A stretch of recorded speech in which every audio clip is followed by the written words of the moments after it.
The Pig Farm Killer, Robert Pickton. For years, women vanished from Vancouver's downtown east side without a trace. The truth wasn't found in dark alleys, but on a muddy pig farm in Port Coquitlam, where investigators uncovered one of the most disturbing crime scenes in Canadian history. Robert Willie Pickton, a wealthy pig farmer, lured vulnerable women to his property for parties.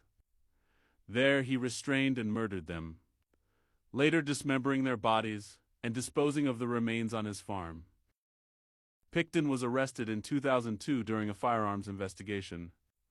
While searching the property, police discovered human remains, triggering an 8-month excavation of the farm, the largest crime scene in Canadian history.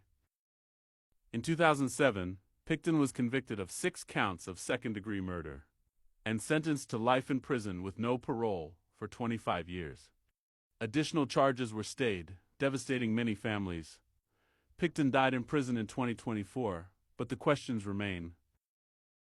How were so many women ignored for so long? And has the system truly learned how to protect the most vulnerable? Follow for more Murder Map stories.